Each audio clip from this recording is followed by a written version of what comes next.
এখনো আমরা দেখতে পাচ্ছি বিভিন্ন পোশাক কারখানায় শ্রমিকরা এখনো ন্যূনতম মজুরি থেকে বঞ্চিত হচ্ছেন। সেটা হচ্ছে আমরা যখন পোশাক কারখানার কথা বলছি, এটা তো বঞ্চিত হচ্ছেনই, পাশাপাশি যারা আসলে সাবকন্ট্রাক্টিং কারখানায়ও কাজ করে যাচ্ছেন, সাবকন্ট্রাক্টিং হোক, হোম বেসড কারখানা হোক, মূল আরএমজির কাজটাই কিন্তু তিনি করছেন, কিন্তু তিনি মজুরি পাচ্ছেন প্রায় অর্ধেকের মতো। আমরা পোশাক কারখানা থেকে দেখতে পাচ্ছি যে যেসব শ্রমিকরা ন্যূনতম মজুরি পাচ্ছিলেন, একটু বয়স হয়ে যাওয়ার কারণে যখন তাকে কারখানা থেকে ছাঁটাই করা হচ্ছে, সেই শ্রমিকরাই আবার এসে সাবকন্ট্রাক্টিং কারখানায় যুক্ত হচ্ছে। সেখানে তার বেতন হচ্ছে, আমরা বেশিরভাগই দেখতে পাচ্ছি 5 থেকে 7,000 টাকা। এটা দিয়ে আসলে যে কিভাবে জীবনযাপন করা যায়, আসলে নিজেরা যখন সেই জায়গাটা থেকে ফিল না করি, সেটা আসলে বোঝার মতো না। এখনো আমরা দেখতে পাচ্ছি যে কারখানা থেকে যখন টার্গেট পূরণ করতে না পারছে, তখনই তাকে জোর করে সাদা কাগজে সাইন নিয়ে তাকে কারখানা থেকে বের করে দেয়া হচ্ছে।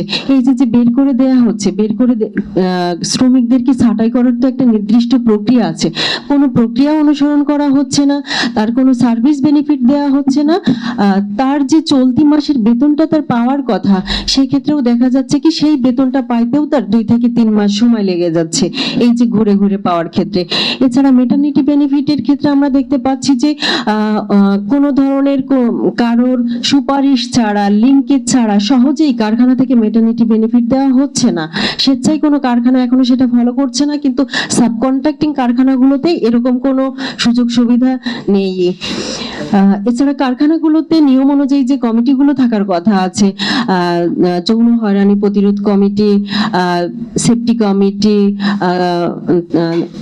পার্টিসিপেটরি কমিটি, এই কমিটিগুলোর ক্ষেত্রে বাস্তবে যেটা আমরা দেখেছি যে কাগজে কলমে সব কমিটিগুলোই আসলে ডকুমেন্টেড আছে, কিন্তু বাস্তবে সেই কমিটিগুলো সক্রিয়ভাবে কাজ করে না। শ্রমিকরা যে কোনো ধরনের অভিযোগ হলেই যে তারা তাদের অভিযোগগুলো স্বেচ্ছায় জানাবে, সেই পরিবেশটাও আসলে ওইভাবে এখনো তৈরি হয়নি। শ্রমিকরা এখনো তাদের নিশ্চিন্তে নির্ভয়ে যে তাদের অভিযোগটা এখনো করতে পারছেন না।